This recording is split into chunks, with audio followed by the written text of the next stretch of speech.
Hola, estamos muy contentos de poder reunirnos con nosotros y poderles compartir un mensaje del amor y de la gracia de Dios. Sea pues la bendición de Dios para con todos nosotros y para con ustedes principalmente. Vamos a hablar hoy del amor de Dios, pero antes vamos a orar. Bendito Dios y Padre nuestro Señor Jesucristo, sea para ti la gloria y la honra, la majestad, el imperio, el dominio y por los siglos de los siglos. Amén, amén. Bueno, como les decía, este es un mensaje de parte de Dios que está en Efesios 5:1. Antes de entrar en el tema, déjeme decirle que Dios, deseando que nosotros pudiéramos conocerlo, amarlo y servirlo, y que pudiéramos imitarle, como dice este capítulo 5:1, nos ha dado el libro de Proverbios, donde dice que el principio de la sabiduría es el temor de Dios. Y si es eso, entonces vámonos ahora sí a Efesios 5:1, que dice: sean pues imitadores de Dios como hijos amados, y anden en amor, así como Cristo se entregó a sí mismo en ofrenda y sacrificio a Dios en olor grato. Este es el deseo de Dios, este es el deseo que espera Dios ver en todos nosotros, que antes no podíamos seguirlo, ni entenderlo, ni comprenderlo, ni mucho menos imitarlo. Imitábamos a todos los modelos que se nos ponían y que creíamos que era lo más adecuado, algunos hasta bastante malos, pero aún así lo seguimos. Pero este versículo dice: sean pues imitadores, no de alguien en especial, sino de Dios, y anden en amor. Imitar y andar en amor, así como Cristo también se entregó a sí mismo en ofrenda y sacrificio a Dios en olor grato, en olor fragante. La pregunta sería: ¿andamos en esos caminos o andamos en nuestros propios caminos? Muchos siguen sus propios caminos. Muchos dicen que son seguidores de Cristo, pero no lo son, sino simplemente dicen que lo son, pero a las pruebas o a los hechos dicen bastante de ellos. A Dios hay que imitarlo completamente con todo tu ser, espíritu, alma y cuerpo. No puedes imitar a Dios con pensamiento, decir: no, yo sí sigo a Dios, sigo a Dios, sigo a Dios, pero no lo sigues. El seguir a Dios implica que lo que tú haces es una ofrenda y sacrificio a Dios en olor fragante. Es olor fragante tus pensamientos y tus obras. Eso es lo que tenemos que preguntarnos. Bueno, ¿y cómo Dios los encuentra? Los encuentra cuando hay situaciones complicadas, como la que te voy a contar de el libro de los Hechos 6:1. Resulta que cuando ya los discípulos habían crecido en número y en familias, que ellos se preocupaban por alimentar a la gente pobre, en especial a las viudas. Y en ese tiempo tenían viudas de origen judío y de origen griego. Pero hubo una situación que los griegos se quejaron que sus viudas no eran atendidas como las judías. Así que vinieron a los apóstoles y los apóstoles hicieron una reunión y llamando a toda la gente les dijo: pues miren, no es justo que nosotros dejemos el ministerio de la palabra por servir a las mesas. Así que entre ustedes busquen a 7 varones de buen testimonio, llenos del Espíritu Santo y de fe, que les encarguemos este trabajo. Así que le pareció a toda la comunión, a toda la comunidad, el, el deseo que les marcaba Pedro de cómo resolver esta situación. Y así que fueron a buscar entre ellos. Y entre ellos encontraron a uno llamado Esteban, y a Felipe y a Prócoro y a otros más. Pero me interesa que usted vea quién era Esteban. Era un hombre que vino para servir a las mesas. No vino con el propósito de ser el líder, con ser el director, con el marcar la pauta. No, simplemente servir las mesas. Y en ese tiempo servir las mesas se requería mucho menos conocimientos que los que hoy se necesitan para que alguien sea un mesero. Necesita saber todo todo el menú que tienen en ese lugar, necesita entender y tratar con mucha cortesía y amabilidad a sus clientes y necesita servirlos muy adecuadamente. Pero en este caso no había más que un platillo, así que no había necesidad de preguntarle a la gente qué es lo que quería, sino que ellos iban a la cocina, tomaban una parte, la que habían decidido repartir a todos y a cada uno de los que estaban ahí. Pero me interesa que usted vea con interés el desempeño, el desarrollo de Esteban. Esteban era un hombre lleno de fe, lleno del Espíritu Santo y también de la palabra de Dios. No solo para servir las mesas es necesario estar dispuesto, sino conocer la palabra de Dios. ¿Por qué? Porque al servir tú necesitas mostrar que realmente lo haces por ser un hijo de Dios, un imitador de Jesucristo, un alguien que está dispuesto a servirle a todos, no importando si lo tratan bien o lo tratan mal, como lo quieran tratar. Él sigue haciendo las cosas que fue llamado para hacer. Así que esa era la cosa que tenía. Además dice que Esteban hacía muchos milagros y prodigios entre el pueblo. ¿Por qué? Porque tenía el poder y la autoridad emanada de Dios para con él. El Espíritu Santo lo llenaba. Estaba en ese trabajo él tan entusiasmado y tan lleno de gozo por hacerlo, que esto despertó, como siempre, un rival, alguien que estaba en opuesta forma de pensar y de actuar. Ese se llama el diablo. Así que cuando vio el entusiasmo y la entrega de Esteban, le levantó unos enemigos, los libertos de una iglesia que empezaron a acusarlo de que Esteban estaba haciendo cosas indebidas y que además había dado una profecía de que Dios destruiría al pueblo de Israel, que Dios destruiría el templo de Israel y que ellos se quedarían sin nada. Entonces dice que lo llevaron a la sinagoga donde le preguntaron si así era lo que él decía. Pero él dice que cuando los de la sinagoga de los libertos pusieron sus ojos en él, vieron su rostro como el rostro de un ángel. Me pregunto, ¿qué ven los demás en ti y en mí? ¿El rostro de un ángel o el rostro de un diablo? ¿De qué estamos hablando? Bueno, en el caso de Esteban dice que vieron a un ángel. Y nos vamos al capítulo 7 del libro de los Hechos, donde él les empieza a dar un recuento de la historia desde Abraham. Cómo Dios tomó a Abraham y le dijo que viniera a una tierra a la cual su descendencia serían dueños de ello.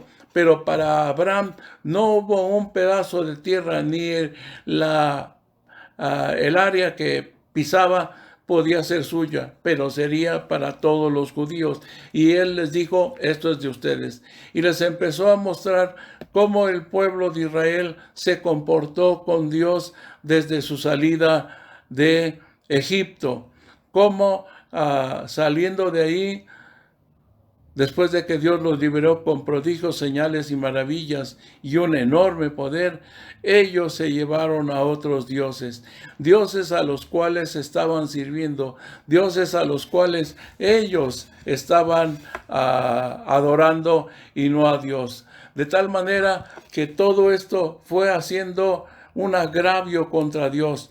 Y si tú y yo agraviamos a Dios, va a llegar el momento en que Dios va a decir, basta, ya no vamos más adelante entre yo y tú. Así que Dios lo soportó, les llevó con sus dioses, un dios que llaman ahí la diosa Renfán, y todos estos ídolos, y siguieron en el desierto 10 veces. Tentaron a Dios diciendo, ¿podrá Dios darnos comida?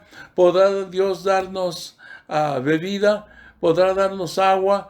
¿Podrá darnos alimento? Y luego se llenaron de deseo codicioso de decir, queremos carne.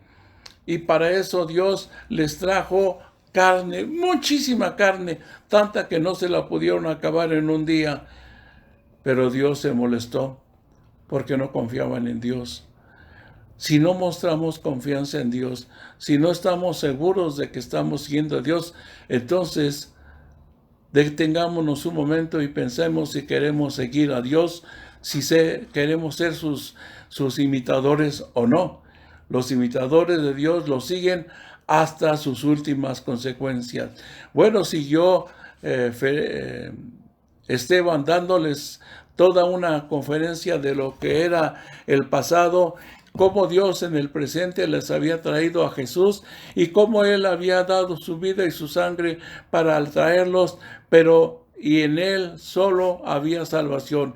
Pero estos hombres se llenaron de odio, de rencor, de resentimiento y decidieron matar a Esteban, que les estaba diciendo la verdad. Como muchos hoy prefieren vivir en la mentira, en el engaño, y algunos dicen, miénteme más porque así me haces feliz, pero a Dios no le gusta la mentira ni el engaño, sino la verdad y sobre todo la verdad. Lo sacaron de Jerusalén a Esteban y en un sitio lejano tomaron piedras y lo empezaron a apedrear. Los que estaban haciendo esta labor se quitaron sus mantos y los dejaron al cuidado de un joven, un erudito de la palabra que estaba entre ellos, que se llamaba Saulo de Tarso, y mientras ellos apedreaban a nuestro amigo, a nuestro hermano, a Esteban, él cayó de rodillas y le dijo a Dios, no les tomes en cuenta este pecado. ¿Te puedes imaginar la imitación que estaba haciendo Esteban de Jesucristo? Porque Jesucristo también le dijo a Dios, Padre, cuando estaba crucificado y a punto de morir, Padre, perdónalos porque no saben lo que hacen. Así que en esos instantes alguien lanzó una piedra que le destrozó la cabeza y murió. Y al morir, dice que durmió y se presentó ante la presencia de Dios, que unos instantes había visto antes a Jesús de pie en el trono de Dios, junto al trono de Dios, y que lo estaba esperando. Y así como Dios estaba esperando a Esteban, también te está esperando a ti. ¿Qué es el resultado de una vida que imita a Dios? Pues que uno de los que estaba aprobando la muerte de Esteban fue tocado por Dios de una manera impresionante, tal que gran parte de los escritos del Nuevo Testamento él los escribió, Saulo de Tarso, porque dice en el siguiente capítulo que respirando amenazas y muerte contra los discípulos, pidió permiso para poderlos traer y matar si era necesario y encarcelarlos en Jerusalén. Iba con este propósito a Damasco cuando de pronto se encontró que al mediodía, a la luz del sol, una luz más brillante que la del sol, se le apareció y tirándolo de los vehículos donde iban, o de los caballos, no sé qué iban montados, los tiró a Saulo y a los que iban con él, y escuchó una voz del cielo que decía: Saulo, Saulo, ¿por qué me persigues? Dura cosa te es dar coces contra el aguijón. Ese es un dicho judío que es oponerse a una orden, oponerse a una actividad que se le haya encomendado a alguien, sea un animal o sea una persona. Bueno, entonces Saulo se levantó y le dijo: Señor, ¿quién eres? Fíjate bien, él estaba persiguiendo a Jesús, porque eso fue lo que le dijo: yo soy Jesús a quien tú persigues.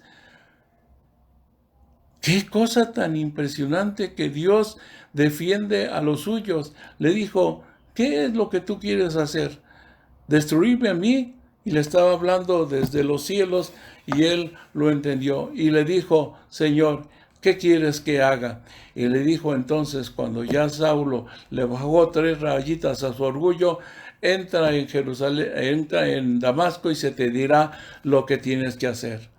Dios tenía preparado para él una obra extraordinaria, porque vio que tenía celo de Dios, amaba a Dios, equivocadamente, erradamente, pero finalmente amaba a Dios. Y Dios le vino a mostrar de qué manera esperaba que él lo sirviera. Así que entró en Damasco, y 3 días después Dios habló con uno de sus siervos, nada menos y nada más que a Ananías. Y va a decir: ¿y quién era Ananías? Pues por lo que he averiguado, Ananías era como el pastor de la iglesia judía en Damasco. Y él sabía bien quién era Saulo. Y Dios le dijo: Ananías, Ananías. Y le dijo: heme aquí, Señor.